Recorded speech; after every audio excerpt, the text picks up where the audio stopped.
dan juga ada salah satu oknum anggota Polri Polda Bengkulu yang kita amankan di sini yang berperan sebagai pengawal.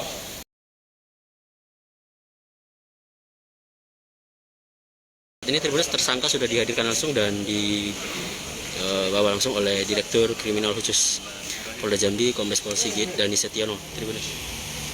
Rekan-rekan sekalian, pada kesempatan ini saya menyampaikan bahwa Polda Jambi telah melaksanakan pengungkapan tindak pidana perdagangan ilegal mining atau perdagangan emas tanpa izin yang diawali dengan penangkapan 2 orang tersangka pada tanggal 26 November 2021 di wilayah Singkut, yang kemudian dari kedua tersangka ini kita kembangkan ke arah yang lebih tinggi, di mana kita menangkap 1 orang tersangka di wilayah Sarolangun yang berperan sebagai pihak yang menampung, membeli, melakukan pengolahan, kemudian juga membentuk emas ini menjadi produk seperti ini yang sudah dibentuk menjadi produk dalam ukuran 500 gram atau setengah kilo. Kemudian dari tersangka yang kita amankan ini, kita terus mengembangkan ke bagian atasnya lagi, yaitu yang akan menerima atau membeli dari produk ini. Kemudian pada level tersebut kita amankan 1 orang tersangka dengan jaringannya, yaitu salah satu pemodal.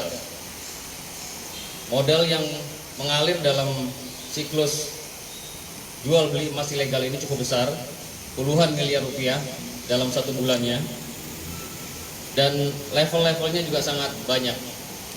Dan saat ini Polda Jambi telah mengungkap mulai dari yang pengepul atau penampung paling bawah yang bersifat paling kecil, kemudian level di atasnya yang menengah, dan terakhir kita amankan juga 1 orang tersangka lagi yang berkependudukan Sumatera Barat. Kita lakukan penangkapan di Jakarta.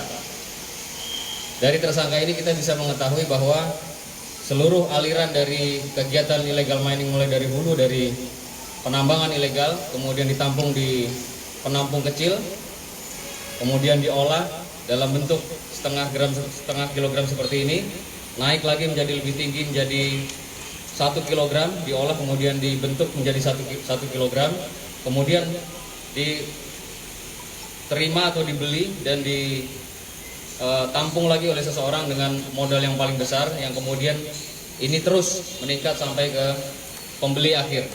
Kita masih berupaya untuk membongkar jaringan ini sampai tuntas. Kemungkinan ini akan mengarah ke baik itu wilayah Jakarta, Surabaya, atau bahkan ke luar negeri dengan barang bukti yang sudah kita amankan saat ini. Seperti terlihat di sini, barang bukti yang kita amankan ada barang bukti emas batangan dengan masing-masing berukuran 500 gram atau setengah kilo. Kemudian uang tunai sebanyak 1,6 miliar rupiah yang kita amankan dari tersangka yang kita tangkap di Sarolangun. Kemudian terlihat juga di sini peralatan-peralatan yang digunakan oleh tersangka untuk melakukan kegiatan pengolahan, pemurnian, membentuk menjadi produk seperti ini, termasuk juga alat komunikasi dan alat-alat lain yang digunakan sebagai kegiatan operasional, baik itu melakukan pengolahan, termasuk transfer atau melaksanakan kegiatan transaksi. Di belakang saya ini ada 6 orang tersangka yang sudah kita amankan. Dari seluruh tersangka tersebut memiliki peran masing-masing, mulai dari melakukan penampungan, pengolahan, kemudian pengangkutan, dan juga ada salah satu oknum anggota Polri Polda Bengkulu yang kita amankan di sini yang berperan sebagai pengawal pada saat dilakukannya pengangkutan produk emas ilegal ini. Saya kira ini. Selanjutnya apabila ada pertanyaan saya buka forum tanya jawab, silakan. Pak Dir, maaf, tadi kata Pak Dir sampai ke luar negeri, kira-kira sejauh ini ke luar negeri negara mana Pak Dir? Iya, informasi yang kita terima bahwa produk-produk ini sempat mengalir ke luar negeri sebelum pandemi maupun pada saat pandemi. Namun demikian kita akan telusuri lebih lanjut karena situasinya berubah pada saat pandemi. Tetapi yang pasti adalah bahwa produk-produk ini jelas dihasilkan dari wilayah Provinsi Jambi, kemudian dilakukan pengolahan ke Sumatera Barat, ditampung dan dikelola oleh orang yang memiliki modal yang sangat besar, kemudian juga dipasarkan di provinsi yang lain, salah satunya itu di Jakarta dan Surabaya.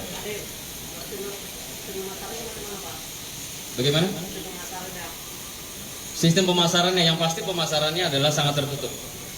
Oleh karenanya jaringan ini sulit dideteksi, dan berkat laporan juga dari masyarakat, kerjasama dari masyarakat, kita berhasil mengungkap jaringan satu demi satu, baik itu dari tertangkap tangan ya karena didapati padanya ada barang bukti maupun karena transaksi keuangan.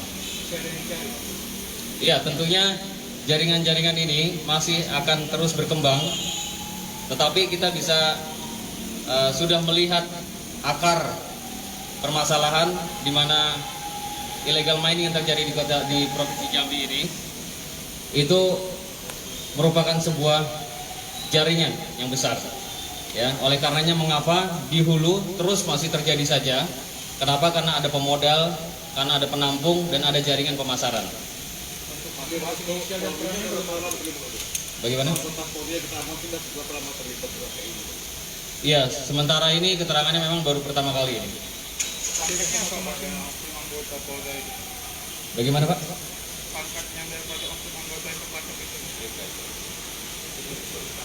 Iya, Brigadir Kepala, Pak.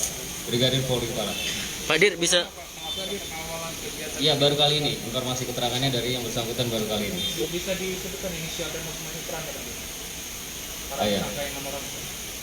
Ada yang pertama itu ya, yang pertama kali kita amankan itu adalah I dan M yang kita amankan di pos PJR Singkut. Kemudian dari pos PJR Singkut kita lakukan pengembangan ke Sarolangun, kita temukan tersangka, kita amankan D. Kemudian dari D kita kembangkan lagi ke arah Bengkulu yaitu H, kemudian ke arah Jakarta itu ada I, dan juga yang di Sumatera Barat itu berinisial A. Pak Dir, bisa disebut tidak tingkatan harga mereka ini mengambil dari pengepul dari sumber peti sampai ke pusat, Pak? Itu perbedaan dari harga berapa, Pak? Iya.